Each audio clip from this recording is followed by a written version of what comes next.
శాసనసభను CM Revanth Reddy అబద్దాలకు వేదికగా మార్చారని మాజీ మంత్రి హరీష్ రావు ఆరోపించారు. బీఆర్ఎస్ నేతలు డేటాను నమ్ముకుంటే ముఖ్యమంత్రి డట్టీని నమ్ముకున్నారని దుయ్యబట్టారు. ఏ తప్పు మాట్లాడకపోయినప్పటికీ జగదీష్ రెడ్డిని ఏకపక్షంగా సస్పెండ్ చేశారన్న హరీష్ నిన్న సీఎం మాట్లాడిన భాష సంగతేంటని ప్రశ్నించారు.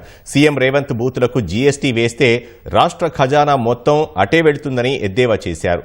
కేసీఆర్ చావును కోరే విధంగా మాట్లాడిన రేవంత్ నిన్న బీఆర్ఎస్ను అన్నారంటూ మాటల మార్చారని ధ్వజమెత్తారు. గతంలో జానారెడ్డి ప్రతిపక్ష నేతగా ఉన్న సమయంలో కేసీఆర్ ఎప్పుడూ గౌరవంతోనే సంబోధించేవారని గుర్తు చేశారు. హామీలపై గోబెల్స్ ప్రచారం చేస్తున్నారన్న హరీష్ రావు సంపూర్ణ రుణమాఫీ జరిగిందంటే ముక్కు నేలకు రాస్తానని సవాల్ విసిరారు. భాషకు ఆద్యుడే రేవంత్ రెడ్డి. ఇవాళ ఆయన ఏదో పెద్ద నీతి వాక్యాలు మాట్లాడుతూ ఇవాళ ప్రయత్నం చేస్తున్నాడు.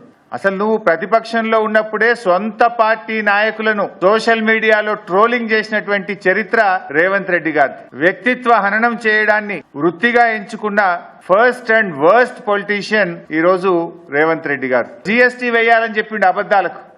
నిజంగా అబద్దాలకు జీఎస్టీ వేయాల్సి వస్తే ఈ రాష్ట్ర ప్రభుత్వ ఖజానా మొత్తం నువ్వు మాట్లాడిన అబద్దాలకు జీఎస్టీ కింద పోతుంది.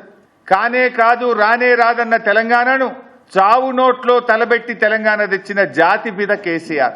10 ఏళ్లు ఈ రాష్ట్రాన్ని అద్భుతంగా పాలించి దేశానికి దిక్సూచిగా నిలిపిన నాయకుడు కేసీఆర్. అట్లా రేవంత్ రెడ్డి చేసిన అనుచిత వ్యాఖ్యలకు మేము వాకౌట్ చేసినాం. వాకౌట్ చేస్తే నిన్న మాట మార్చిండు. మీరు చూశారు అసెంబ్లీలో. నేను కేసీఆర్ నన్లే బీఆర్ఎస్ పార్టీని అన్నా అని మాట మార్చిండు. రేవంత్ రెడ్డి గారు is the father of false narratives. Revanth Reddy గారు is father of body shaming. Revanth Reddy is father of foul language. Revanth Reddy is father of social media sinners.